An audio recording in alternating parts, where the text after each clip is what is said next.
Welcome back to the channel. This is Christina here. We are on Conversations with Carnivores, and I am your host, Christina, a naturopath, herbalist, life coach, as well as carnivore myself. And I love having conversations with people who have gone carnivore, meat-based, etc., on their own health journey to kind of, share the message and actually get it out there that, there are other crazy people like us. Come to the meat side. You're very welcome to join us. And today's guest, we have Mr. 2020. Welcome to the channel. Nice to see you here. Hey, how are you today? I'm good. I'm good now. It's warmed up a little bit. So I'm in the snowy mountains, which means that it's actually getting really cold in the mornings, but the sun is coming out throughout the rest of the day. So I've just defrosted. And yourself? Beauty.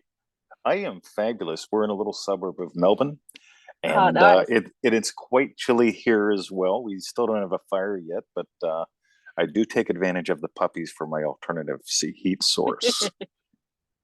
I've got a couple of those bed warmers myself, and I Beauty. think I've been cuddling them just a little bit more recently.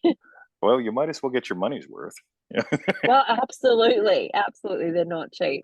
So I'm curious, for you, are you carnivore? Are you meat-based? Like, what are you? I would say I'm 99.9% carnivore. Yep. When I started out, it's really interesting because I just dove into this. I had an epiphany on Christmas Day, and I just dove right into this because I noticed I love eating flesh, and Yep. it just feels good. Why don't I just eat that? And so I dove into the whole carnivore thing. But living in Australia, Christmas Day, there's still goodies in the garden. And so I'd still eat a little bit of squash or zucchini, not much, maybe a few mushrooms, not much. But I discovered over the course of like 3 or 4 weeks, I just had no interest in. Immediately, I lost all interest in carbohydrates.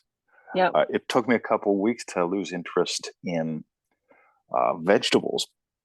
But then I read about this thing, and I have a friend at the pool who started to experience oxalate dumping. And I Yep. realized, how cool is that? Probably eating the little bit of vegetables for 2 or 3 weeks or so helped me bypass that. And now I'm a 99% of my meals are red meat, eggs, butter. When I deviate, I just add in some fish or chicken. So it's very simple. And God, I just love it. So I'm curious, like, for you, what was that decision-making process? Like, had you read about carnivore, heard about carnivore, or you just were like, I don't think I even want to eat that stuff anymore?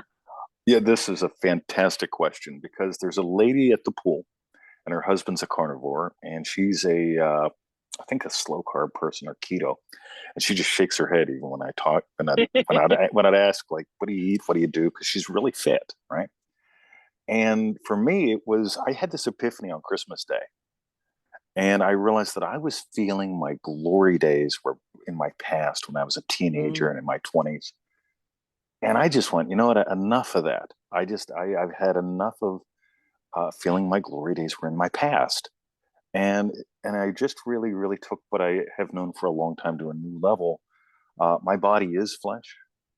My body needs flesh. Yep. And the more I eat vegetables, the more I feel like a vegetable. And the more I eat carbohydrates, the more I feel like a Coke addict. So it's like, let me just walk. I'm going to step away from those cookie jars and just enjoy life. And it's been Yeah, fantastic. I love that analogy. I'm going to remember that. But the one thing I do say to a lot of my clients, like when they're sick, is you're basically a meat sack. Like you're made up of meat. And so if we're trying to make you healthy and well again, you're not vegetables. You're Right. meat. And so if we're trying to get you back on track really quickly, the fastest way is to actually make you eat the things that you're made up of I, versus stuff that I you have to convert. totally agree. I'm a big fan. You have your own business. I have my own business. I love outsourcing and technology.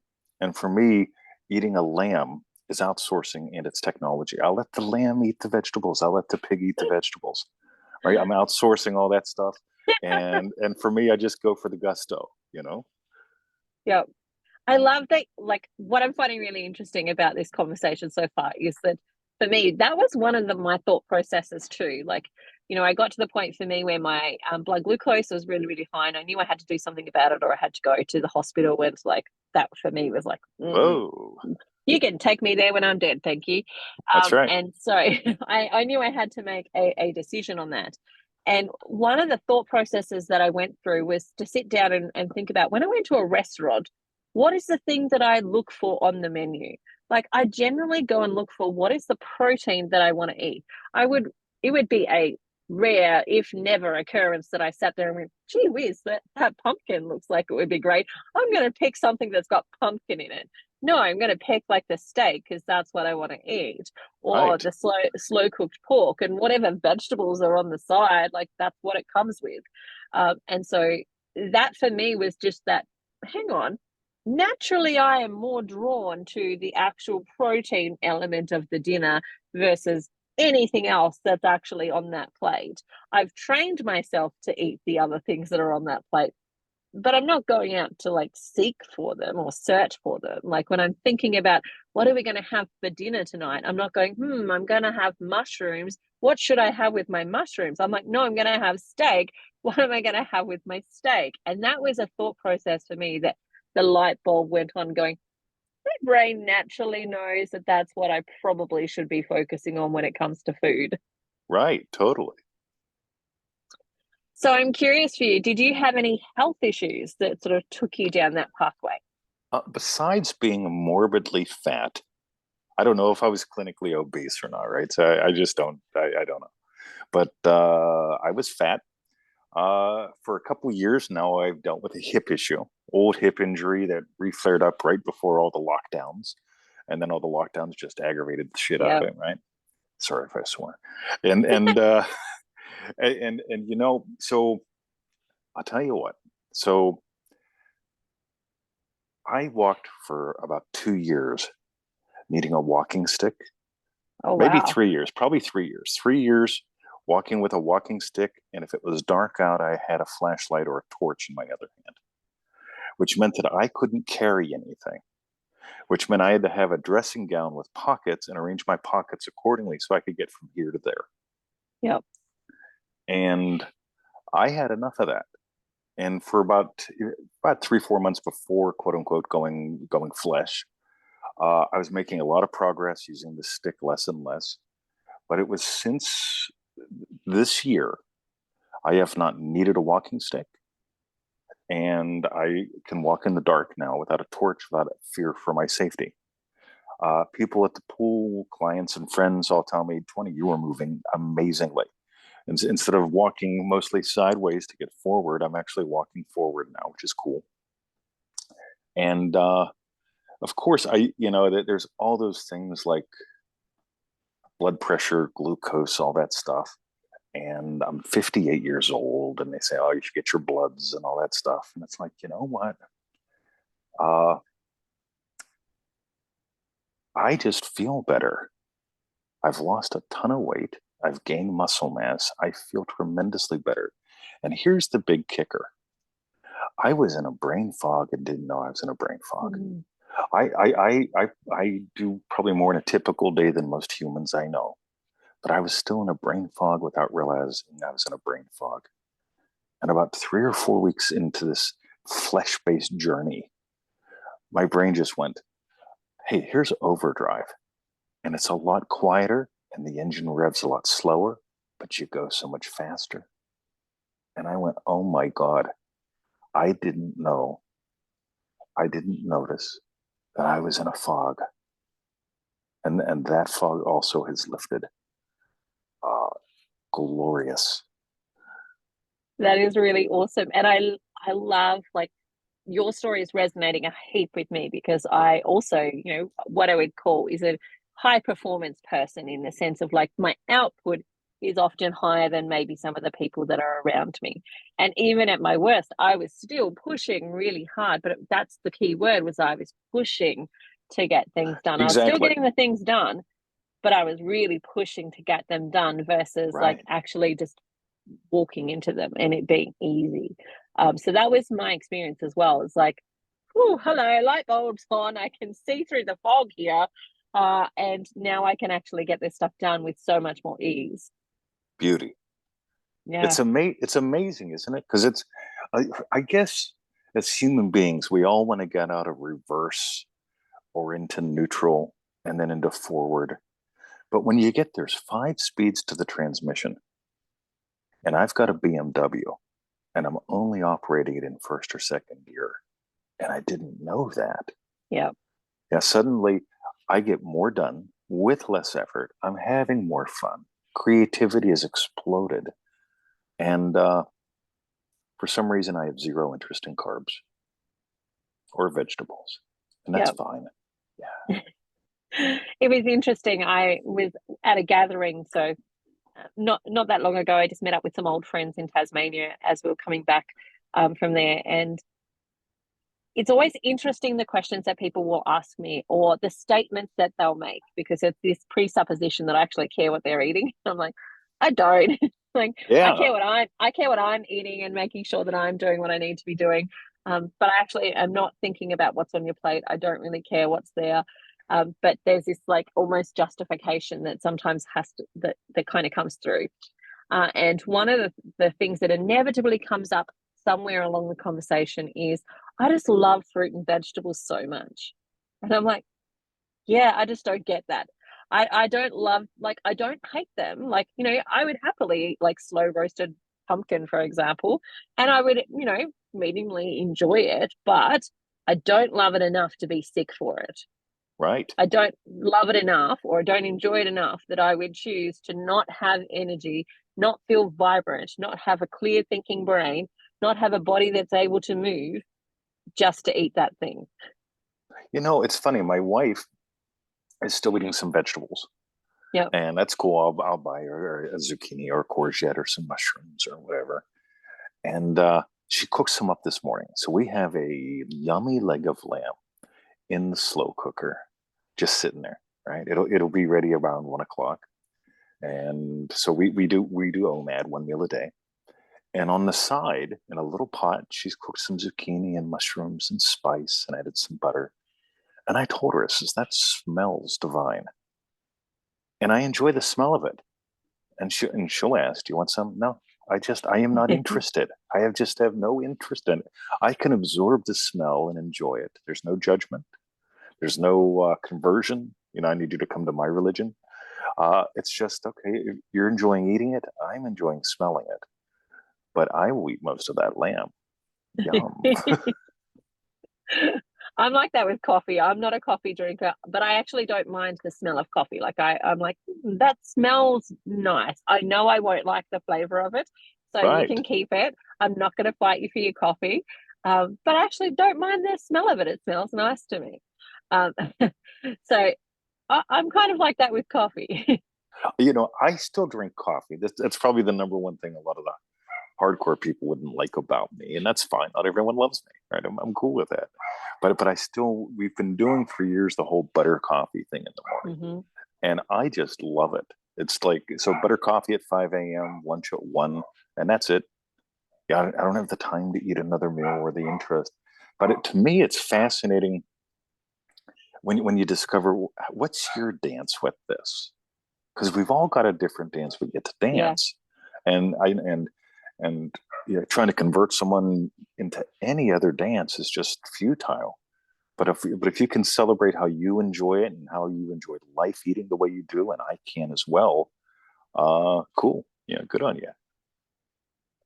I love that. And I think that's the interesting thing that I find somewhat challenging when I am scrolling through maybe some of the carnivore support Facebooky groups, etc., is seeing the carnivore police in there. And I'm like, everybody is on their own journey. Everybody has got their own health issues. Everybody's got their own sort of scenario that's happening in the background of, why they're here and why they're trying to do these things, etc., and their Yep. own moving parts within all of that we need to kind of take into account when we're conversing with other people and maybe giving them some suggestions and some advice. And I'm always in the background going, damn you carnivore police, you're missing the bigger picture of the actual person, and this being an actual journey versus a rule and a strict thing that you need to follow like this, because what works for one person doesn't work exactly the same for somebody else, and otherwise there would be no point for me to actually do my job at all, because it would just be like step, step, step. But Yep. actually, it is very different because everybody's got their own steps that they need to follow. Well, we live in a world that worships data, and we want Mm, the most accurate data and all this stuff. And when it comes to doing some sort of coaching or training or therapeutic kind of work, when you can help someone find what is useful for you. For me, drinking coffee at 5 a.m. is useful. For some people, it's not. That's fine. We get yeah, and I've experimented. I went for 90 days without coffee just to see what would happen. This was years ago, but it's like I found that I just enjoy life with coffee more. A little bit of yep. butter. And here's the other thing. I actually taught, God, like 10 years ago in one of my products, coffee is a neurotoxin, right? And and now people will ask me questions that, yeah, I drink butter coffee every day. Yada, yada, yada. And I'm like, you reversed your stance. And I said, I absolutely did. If I drink straight coffee, it doesn't work for me. It Yep. just sends me up and I crash. But the coffee with the butter works like a charm for me. And so as I've discovered, hey, here's something that I can do.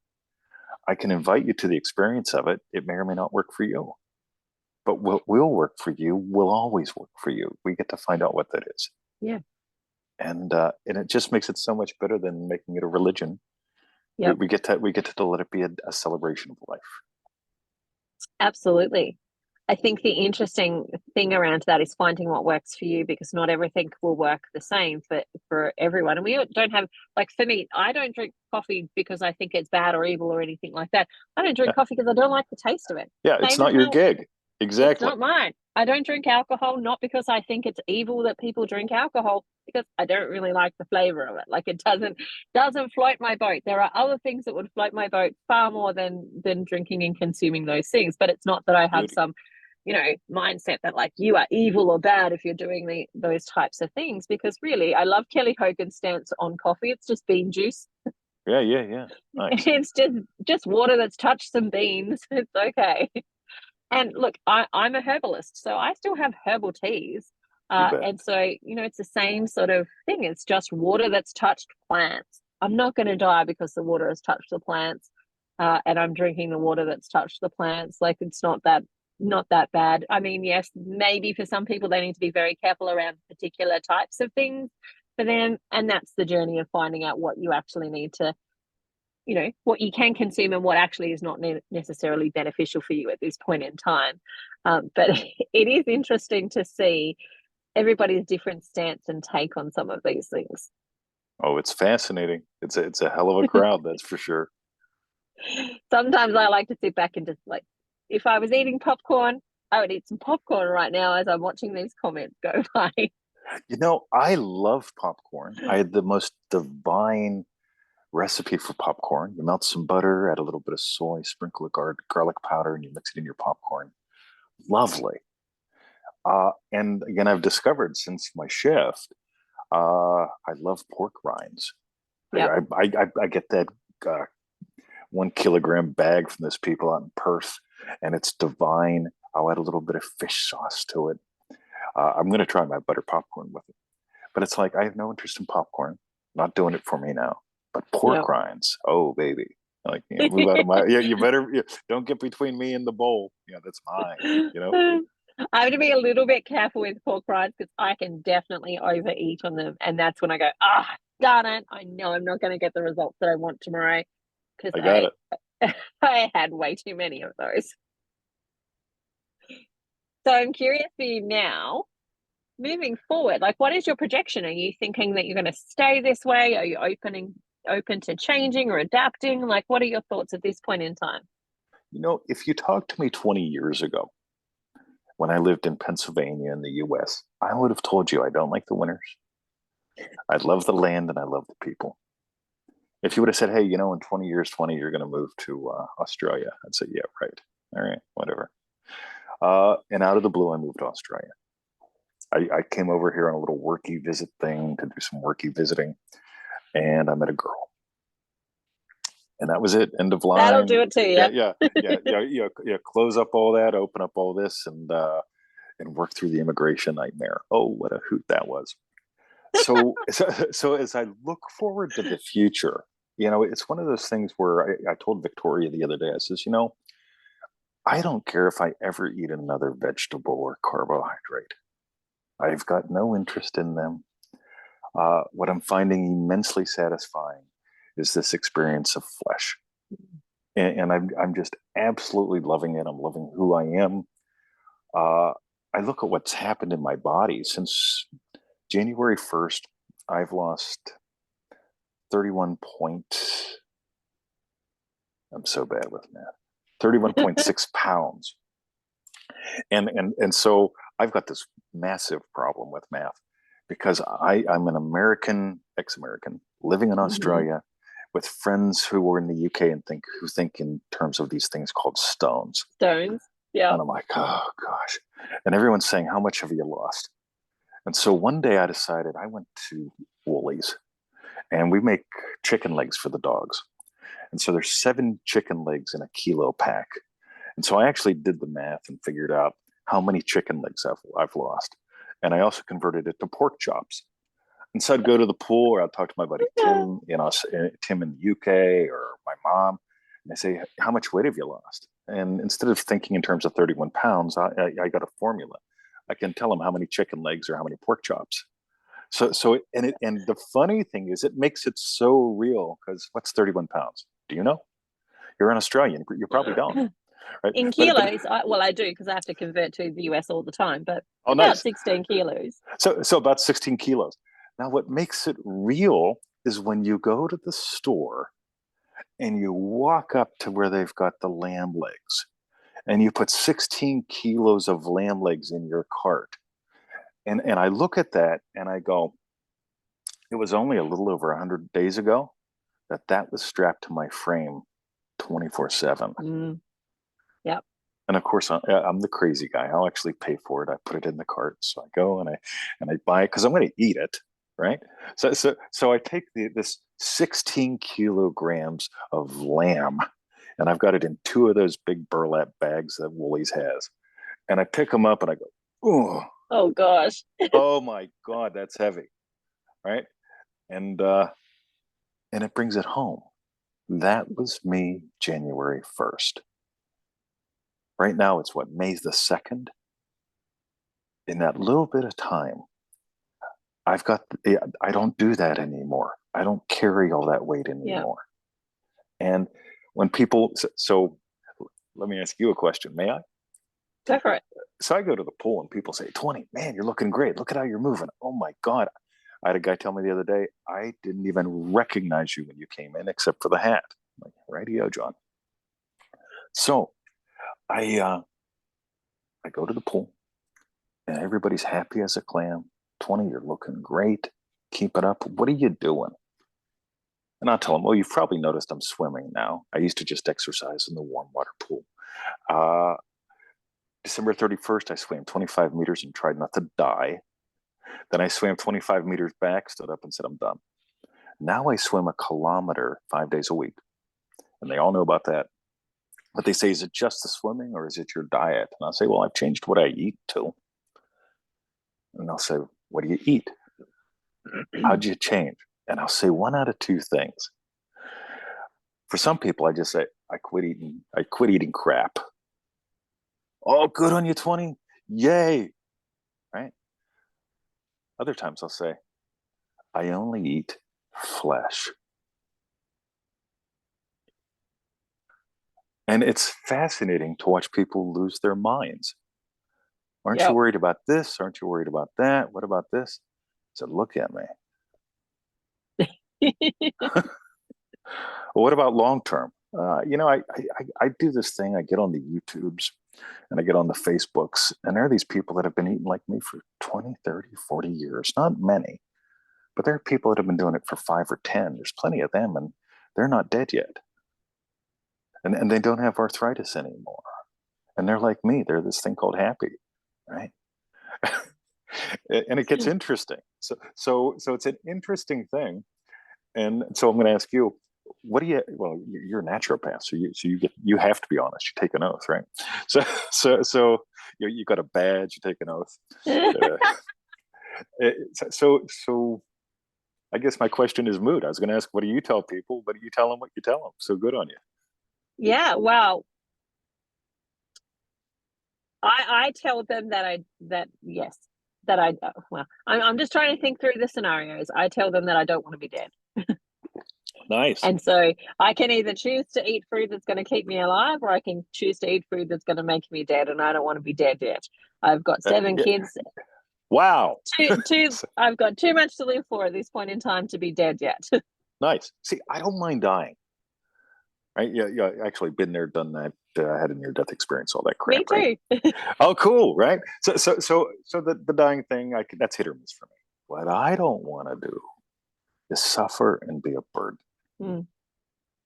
So Victoria and I were talking the other day, and I told you about the whole dressing gown thing and having a walking stick and a torch, figuring out how to maximize the use of my pockets.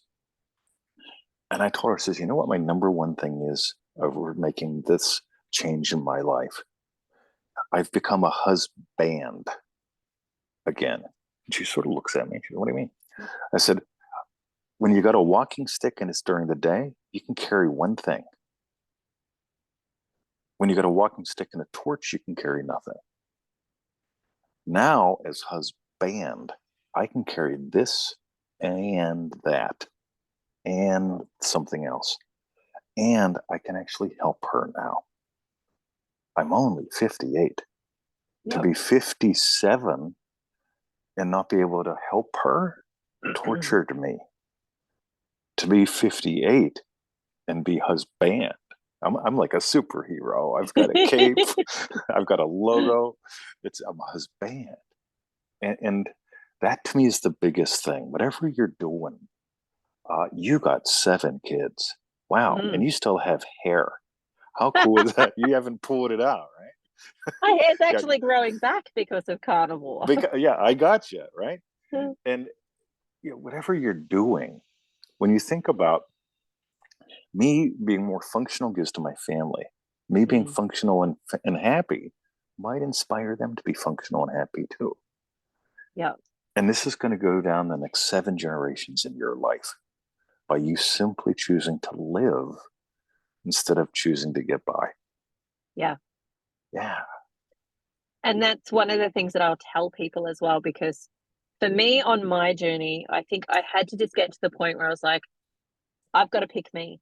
Like, and this is something Mm-hmm. that a lot of mums will do. I'll see them in clinic and they're like, but look after little Johnny for me. And I'm like, there's no good me looking after little Johnny if his mom is sick and can't look after little Johnny. So it's Right. actually better for little Johnny if I look after you and I get you going first, because then you've got the capacity to look after little Johnny and to do the things that little Johnny actually needs. And so I took my own advice and I went, you know what? I don't care what the kids are eating right now. They can eat 2-minute noodles. Like, they haven't eaten that stuff for like decades. So let them eat 2-minute noodles while I'm sitting over here chowing down on a steak and get myself feeling great. And then what I've seen over the last 2 years is that Right. slowly but surely my children choose more and more. So we've started prior to having the tooth issue that happened a couple of weeks ago. We started 75 hard, which is like a mental toughness challenge where you've got to work out 2 times a day for 45 minutes and you've got to drink a whole bunch of water and you've got to read books and you've got to eat a diet. Well, my Right. kids, I said to them, who's going to join me? I'm going to do this. Who's going to join me? And Nice. my 4 oldest kids said, okay, we will. And they picked keto because that was their thing where they could still have a little bit of fruit. They could still have a little bit of stuff that they wanted to have, but predominantly it was more meat based. And they stuck to that. They actually stuck to that on their own volition. I wasn't pushing them forward. It was mum's doing this. I'm following suit and actually starting to join in. And I can tell that they know when they go off of that, they feel the consequences of that You bet. now, having followed me along on the journey. But I didn't force them to come along. I merely invited them to come along. Beauty. When you give them the space, they can't help but on some level notice, wow, something's different with mom. Yeah. Wow, this is pretty cool. And sure, they can pick 2-minute noodles once in a while or every day, but at some point it's like, that steak smells pretty good. Yep. Yeah. And they eventually come along in whatever way that actually is, where they're making their own decision about it. It kind of has more power when they make their own decision versus when you force and dictate them to actually do it. Now it's different if they were really little kids. Like and I wish that I had have found carnivore when my kids were really little, because it would have been a whole different ball game. But I didn't find it until later in my life and their life, unfortunately, but also fortunately, because now things can change and they can see a different way of actually living. And so I love your analogy as well, where you were talking about like the 16 kilos of lamb. I've lost 43 kilos, which is nearly 100 Beauty. pounds. Nice. And so I'm just thinking, I don't think I could carry 16 kilos of lamb. So the thought of Yeah. doing 43 would be phenomenal. I don't Yeah. even know if I could push that in a trolley. Yeah. It would be so fabulous to even just take a photo of that. Yeah. Yeah. Just load up a trolley, take a photo, put the damn meat back. But when you can bring it home, when your clients and when your family and friends get, oh my God, you lost 71 pork chops. Uh-huh. Yeah. They call you. I had a friend at the pool that kept calling me pork chop because she said, how much weights have you lost? And I said, as of today, 71 pork chops. And I told her, I said, I'm not talking the dinky cheap pork chops either, right?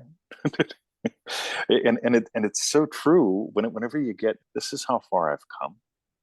Look at where I'm going. Yeah. Yeah.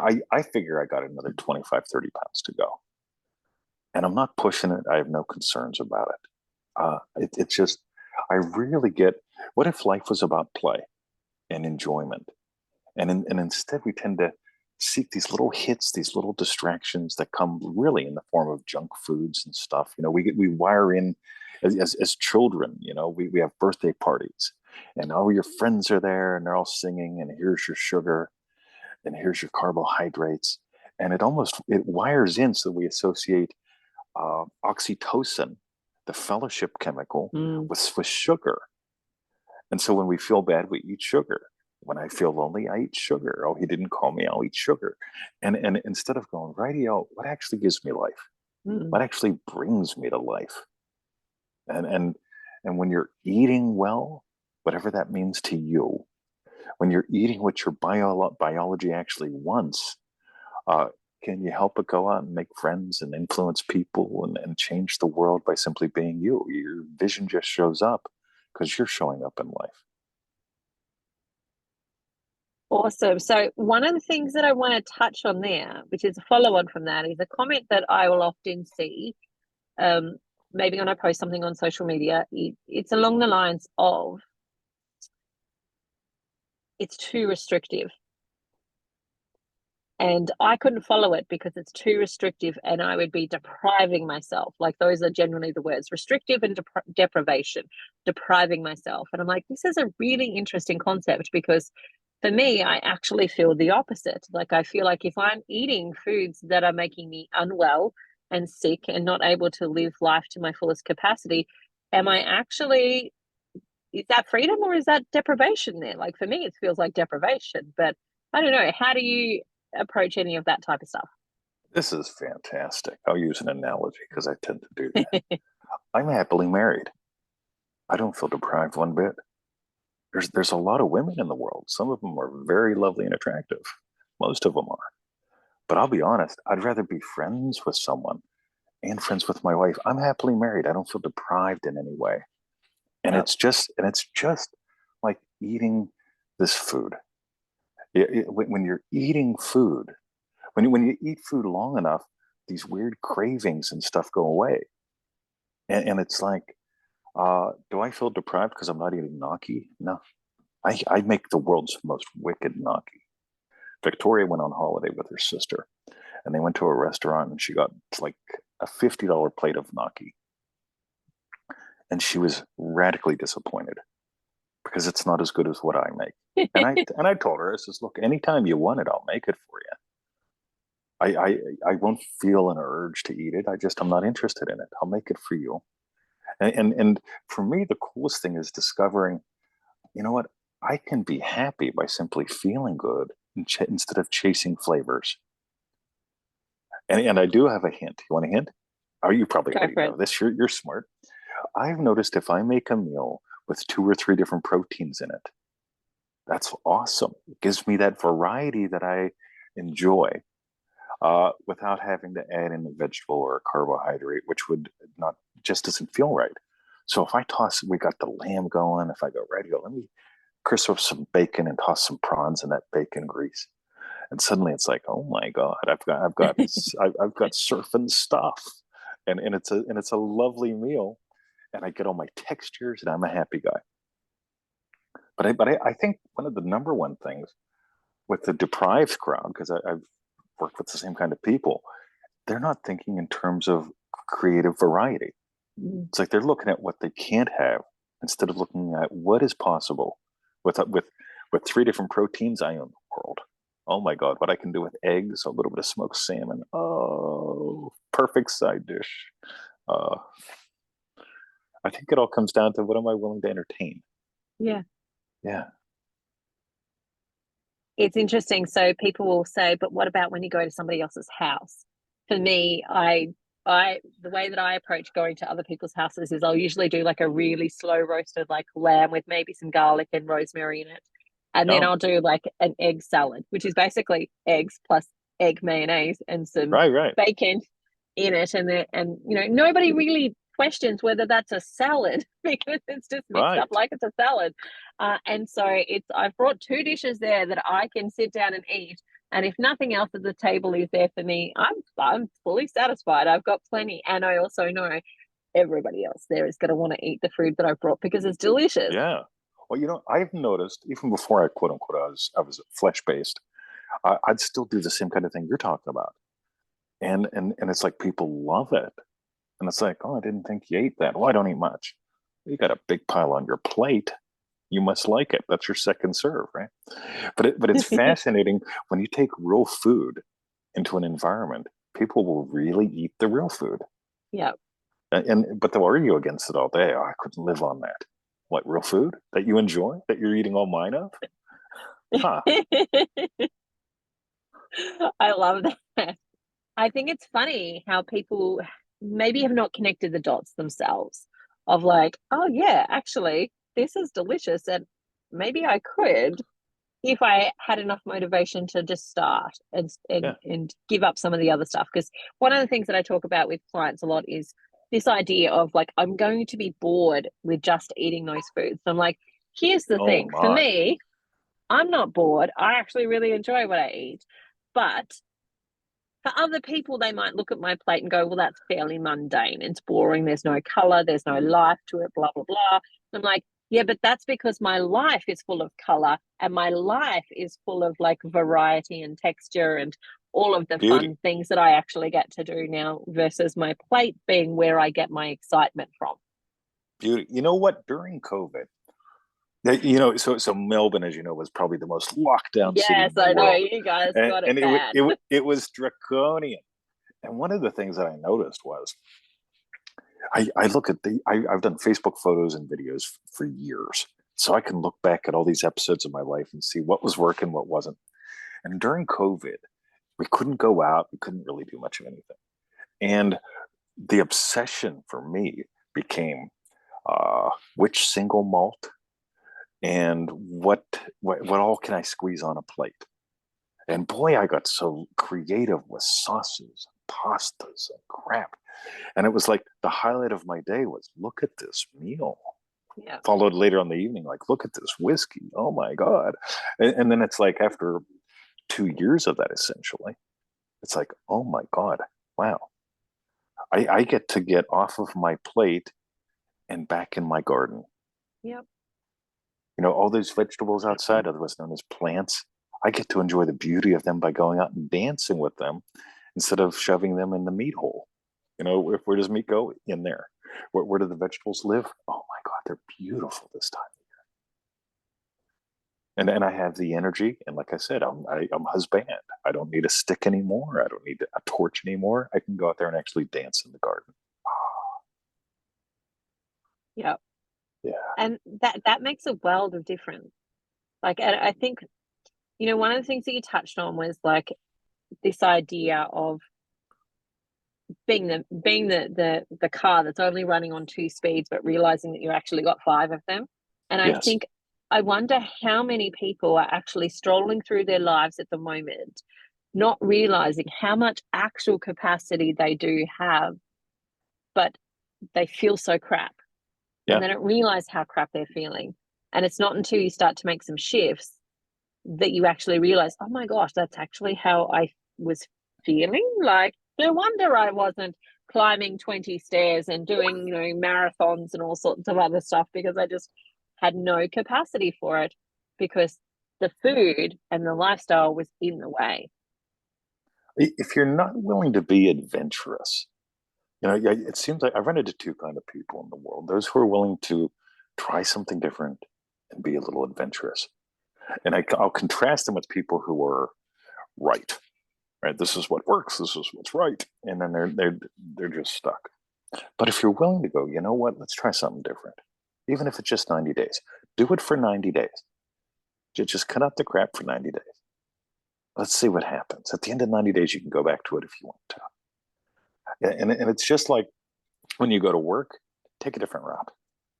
Just take a different route, just for fun. Just you make all left turns. You'll get there sooner or later. It's the willingness to just, you know what, I'm going to try something different. Survival means do the same thing and get the same results. Adventure is, what's over that hill? What's possible if I did have 3 proteins in a meal versus all this other stuff that's a distraction? What would happen if I did that for 30, 60, 90 days? I get to find out. Yeah, Yeah. that's awesome. It's interesting because, like, I started with the 90 days in mind. Like, that was my Right. goal, and I secretly knew I was going to go beyond 90 days. Like, I'm nearly coming up to 2 years now. Beautiful. But I secretly knew I'd go beyond the 90 days, but it was how I justified it to other people. I'm just doing this for 90 days to see what happens, because I didn't have all the answers at that point in time. And it really messed a little bit with my naturopathic head, because, nutrition had been, you eat broccoli and you eat this, and this is where you're going to Right. collect leafy greens, is where you get this from. And blah, blah. So I had all of this knowledge from college and uni, and I kind of like, oh, it's a little bit scary, kind of going completely against the grain. The same with even, like, the gut microbiome, and like, where are you going to get your probiotics from, et cetera, et cetera. Right. So I didn't have all of those answers at that point in time. And so I would just say, oh, I'm just doing it for 90 days, secretly knowing that I was like probably never going to stop, or there would be some variation of it somewhere in the future, but it was most likely be the thing that would stick. But it's interesting, just starting something for 90 days, and the whole term of dating it. You're dating an idea. You're dating a lifestyle change. You're dating these things. You don't have to marry it. You That's can right. marry it if you want to. Like, I'm approaching marriage now, but I started by dating it, and dating it with that 90-day sort of period in mind is actually a really good one, because I think that that's the frame of time where people start to get some of the significant results. Like, you might do it for 2 weeks and you feel crap, because you're going through all of the detoxification, you're still going through the sugar cravings, you've still got all of these other things going on. It's not long enough to actually start to get some of the really good results that make you keep going, like the husband part of it, where you start to realize your capacity is much greater than it has been, and you're getting your life back. That's it. So I'm curious, people at the pool are asking you, what are you doing? Are any of them intrigued enough to actually dive in? 2. How did that go? The one had some oxalate dumping, but he's actually done some stuff to course correct with that. The other one and I just had a conversation the other day, and she said she's just getting ready to share with other people there, because a lot of people there think we're nuts. And I said, oh, I get it. I said, I love it. I just live for it. It just gives me fun and fuel. But on the other side of the coin, it's fascinating. There's another friend of mine, and she's been somewhat resistive. And that's fine, because I don't bring it up. You ask me, I'll talk. If you don't, I don't, I won't. And she keeps noticing, Tony, you're moving better. You're still moving better. You lost even more weight, right? So yeah. And I can tell she's thinking, she's tempted, she's asking the right questions. And I again, like we were talking, hey, try it for 90 days is the length of a season. What if this was the best summer ever, for the people in the US? What if it was the least worst winter ever for the people in Australia, right? What if you just did it as an experiment? You can always quit come spring. You can always quit come fall. I bet you won't. I'll flirt.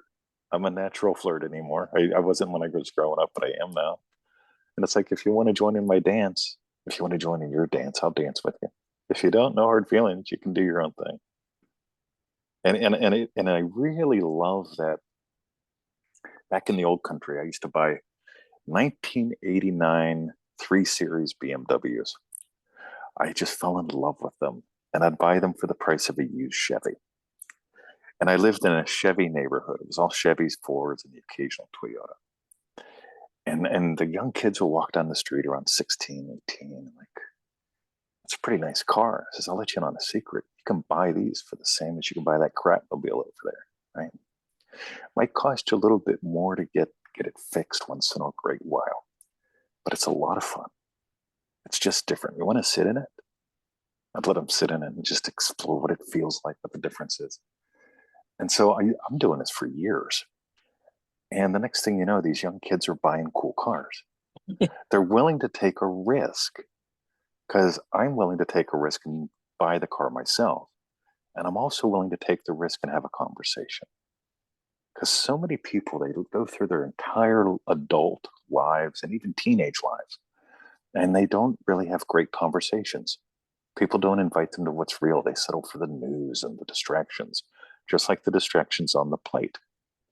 I want to have real conversations, which is why when you put up the thing and I did a quick peek on you, I'm like, oh, she looks like fun. I got a live one. I got a live one. Someone who's willing to play. And so I can't resist, right? I don't know if I was the first one to reach out to you or not, but I'm usually pretty fast. But we're starving for connection, for conversation. We're starving for nutrition. In a world full of so much, we're starving for what matters. And if with what you do or what I do, or just in daily life, if you can share something meaningful, something satiating, something satisfying, everybody wins. Yeah. And I see that's what you're doing. Wow. How cool is that? It's really awesome. I love what I'm doing, and I love seeing. For me, I think, like, I just love being able to help people get their lives back. Yep. And they've been through the ringer, like most of the time, like most of my clients they've been through the doctors, they've maybe even been through 4 or 5 other naturopaths, nutritionists, whoever else that they've been through. And they've got to the point where they're like, this is what they'll say to me: you are my last ditch hope. And I'm like, yep, gee whiz, you couldn't have come a bit sooner so the pressure wasn't on. But I asked them to do something radical, and they embrace the radical, and they get the results, and they get their lives back, which they didn't believe they could ever do before, which is part of the reason that I like to do this, because they need to see themselves reflected in other people. And it could be the 70-year-old that I've had on, and she's talked about her osteoporosis and fibromyalgia. It could be the 30-year-old guy who's hitting the gym that we've talked to. And all of these different people help them see themselves in somebody else, that gives them that glimmer of hope that maybe I could do it too. Maybe what I've been doing so far hasn't actually been the right thing for me, and maybe I could give it a try. And just that glimmer of hope gives us that room to actually start to play. Perfect. So one of the things that I often talk about a lot with my clients is that there comes a point within your journey. So to start with, it's just food, right? We're just changing food. But at some point, we have to start changing the thinking and the way that you actually think, and the way you speak to yourself. And that's where the beauty is for me. It's actually when we start to delve into the underlying drivers for why you're eating the things that you're eating, why you're craving the thing that you're craving, etc. So I'll give you an example. We've been traveling Australia we're not now, we've stopped, but prior to that for about 16 months. And at one point in our journey, our car blew up. And I'm there, 7 kids, going, we live in our car and our car is now broken. I don't know what's going to happen now. And it was just before Christmas. It was the 23rd of December. And when our car blew up, and I had no Wow. Christmas presents, I had no Christmas dinner because we were just about to drive and buy all of those things when the car blew up. Anyway, long story short, we get everybody home, at least to our campsite, and get ourselves sorted and situated in that situation. I then have a little bit of money to go and buy some presents at a local shop for my kids so that I can get them at least one thing or two things each, and then something for us to eat on Christmas Day. And I remember walking into this one shop, and they had these books that were covered in brown paper and tied up with a string and a little bit of a blurb on them. So it was called Data Book. And I went, I've got kids that love reading. This will be right up their alley as a present where, they have to date this book.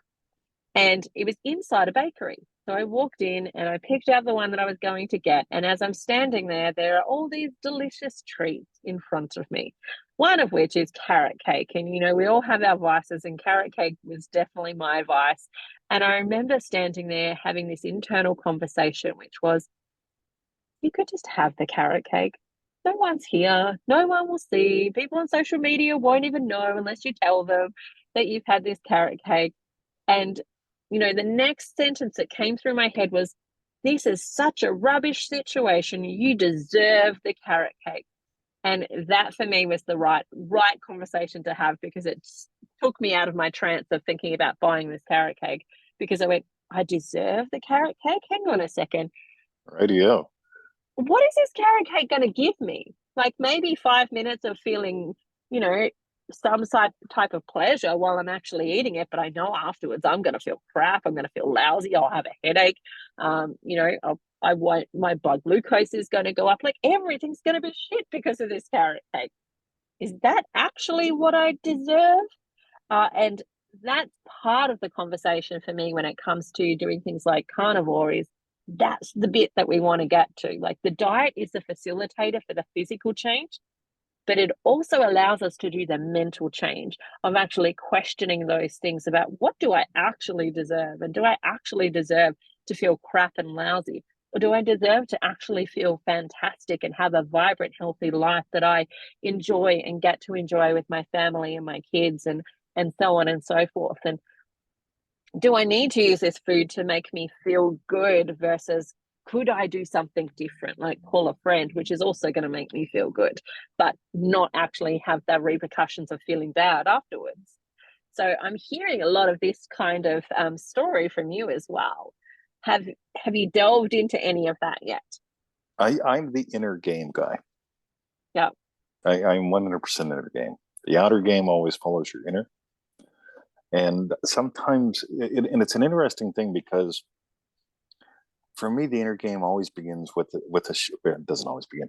It really gets effective when we have a change of identity.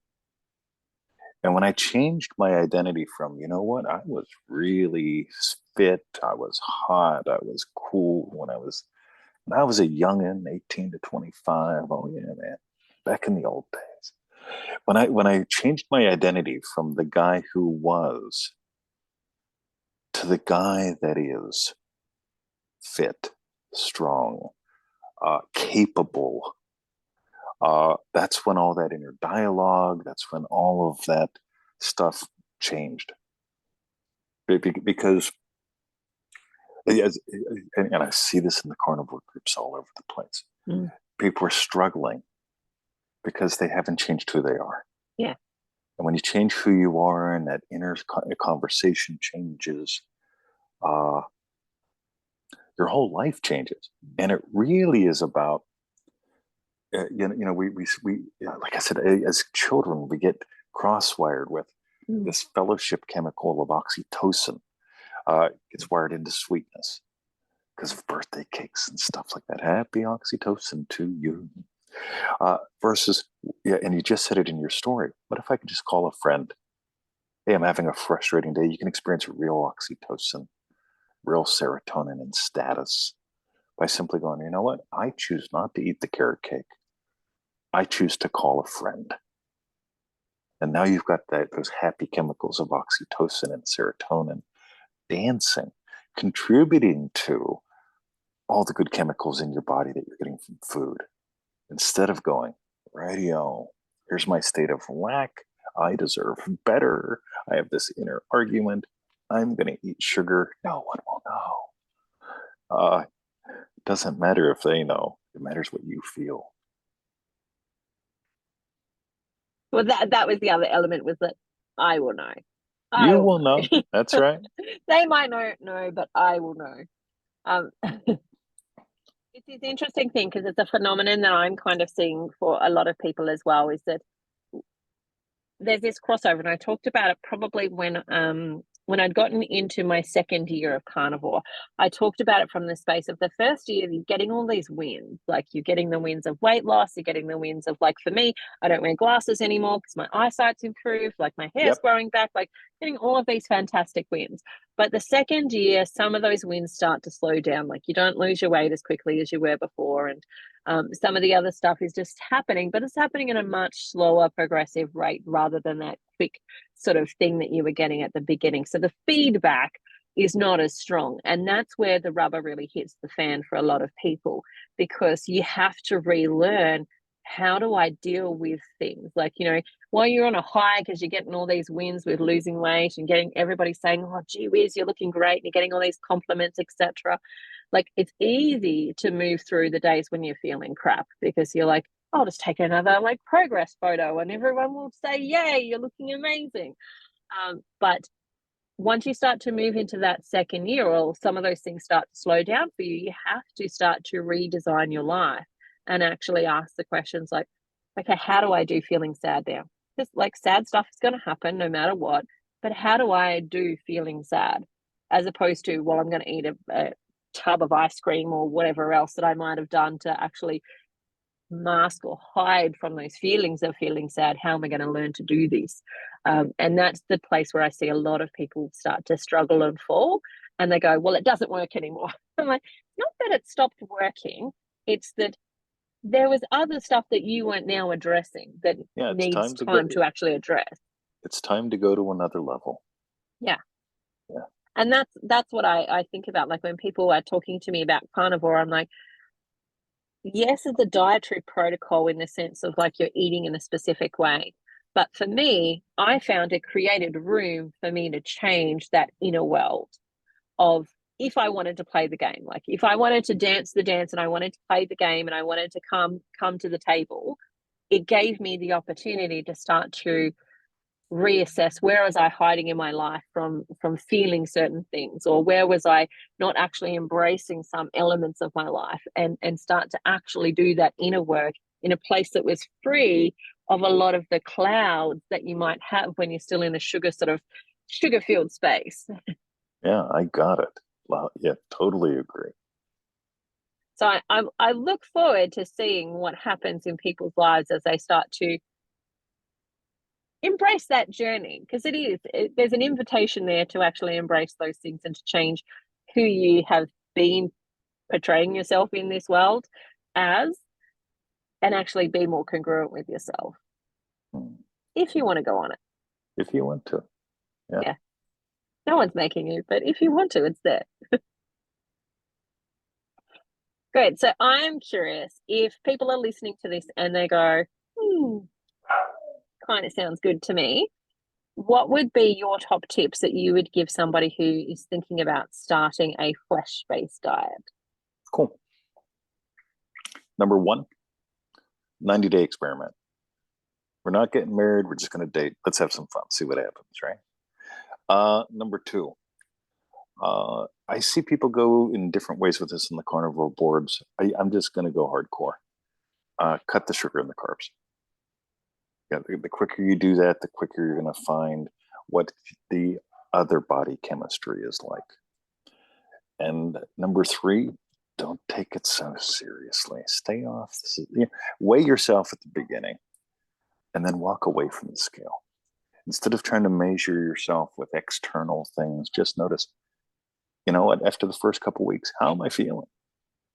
How am I thinking? What's different?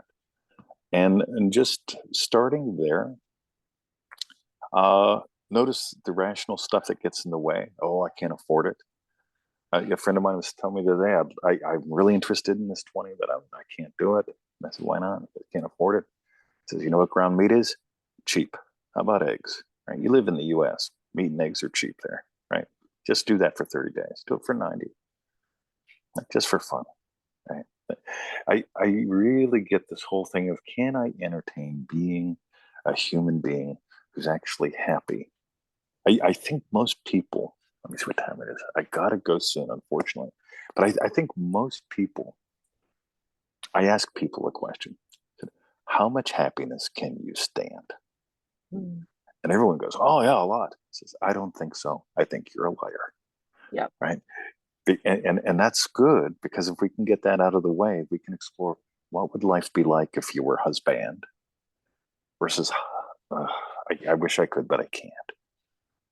And as soon as we stop saying, I wish I could, but I can't, to our dreams, to our life, to our vision, uh, which brings me to the number one thing. God, I'm glad you asked. Why you doing it? Just get clear on your why. Losing weight would be fun. Getting healthy is a lot funner. But when it comes down to it, do you want to settle for parts and pills, Mm. or do you want to play? I'm into playing.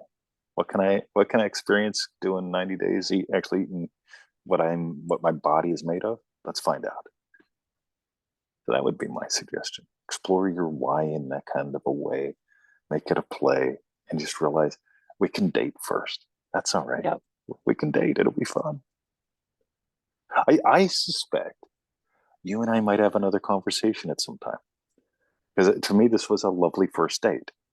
And if we approach all of life like that, sometimes you go, not going out with that one again. It's a nutter. Or you know what? It might be nice to just hook up again for a little bit and see what's possible. How can our dances bless the world? And it's the same with food. What's possible? Let's find out. Let's find out. So now, if people want to come and follow you and find more of you, can they? Are you in the internet sphere where they can come and follow and listen to more of what you've got to say? I almost own the internet. I've got this weird marketing philosophy: be easy to find and impossible to escape from.